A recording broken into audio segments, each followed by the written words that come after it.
El expresidente Danilo Medina ha pretendido ser noticia esta semana y de hecho lo ha logrado. Ahora lo que hay que analizar es si el efecto que ha provocado su intervención en uno de los medios nacionales le ha dado el beneficio esperado o si por el contrario se ha convertido en la mona de traquear de los opinadores y de todo el que hace esquina en este país para intercambiar información y opiniones.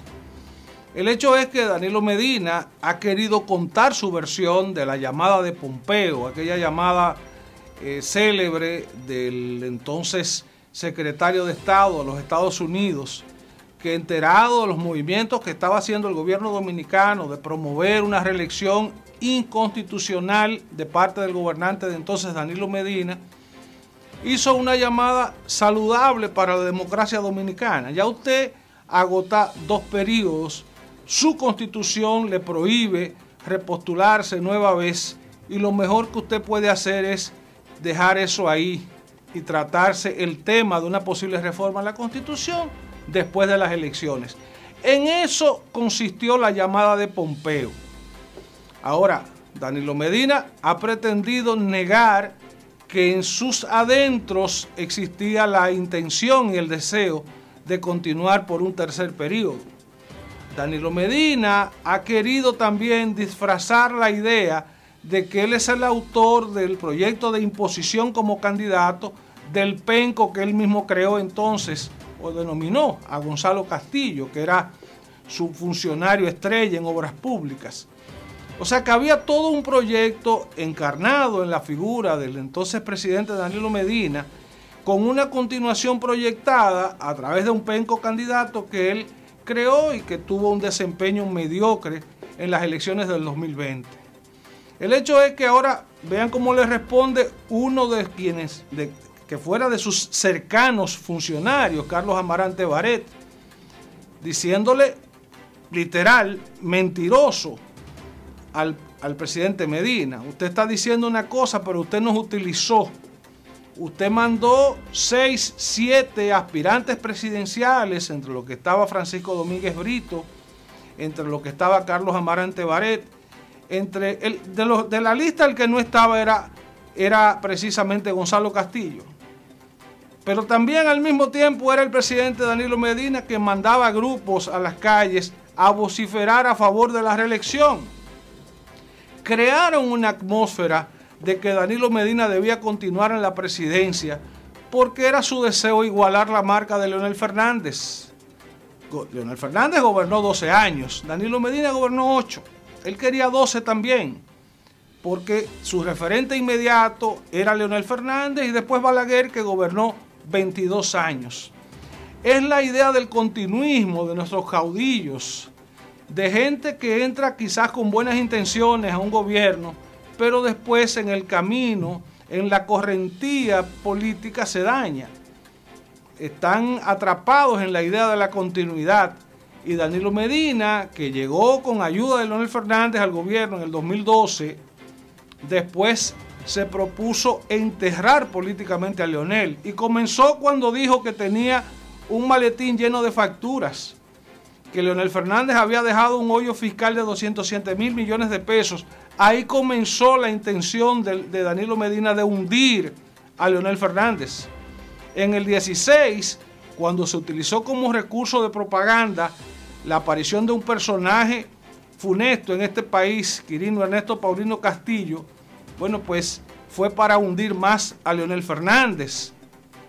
Ya pasado el 2018, entonces empujaron a un extremo a Leonel Fernández, que tuvo que irse del PLD, fundar tienda aparte y coincidir de algún modo con la idea de que había que sacar del poder a Danilo Medina y eso le daría beneficio al PRM, a una institución joven, recién fundada, con un candidato fresco que era entonces Luis Abinader, y esos aires coincidentes hicieron primero sacar al PLD del poder y segundo abrirle puertas al PRM y a Luis Abinader para que ganaran el beneficio del gobierno.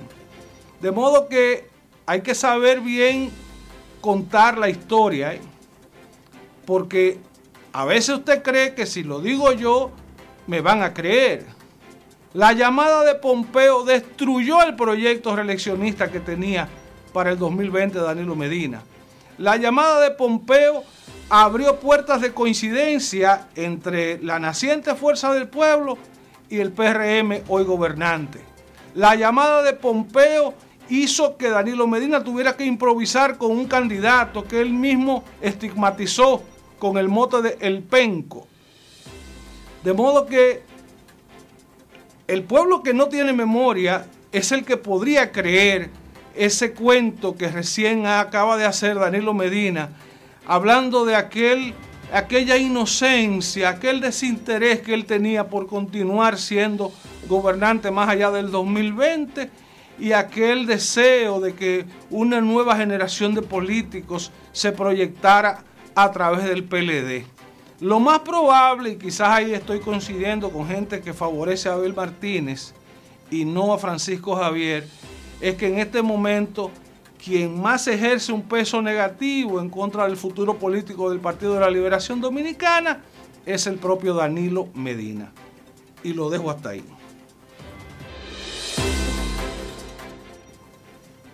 El ministro de Administración Pública, el señor Sigmund Freud, ha generado una expectativa en la clase trabajadora que está enraizada en la nómina del gobierno, en la nómina pública, de que probablemente o muy probablemente el gobierno se aboque a aumentar entre un 10 o un 15% al salario de los trabajadores públicos.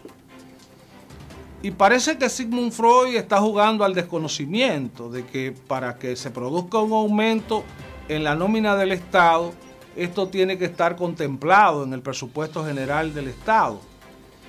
Y parece que Sigmund Freud estaba pensando en el 2026 y no en este 2025, porque el gobierno está en una estrecha situación económica al extremo de que ha tenido que disponer por decreto reducir el gasto en todas las vertientes para que pueda tener un uso escueto y óptimo el presupuesto que está asignado para este año al Estado dominicano.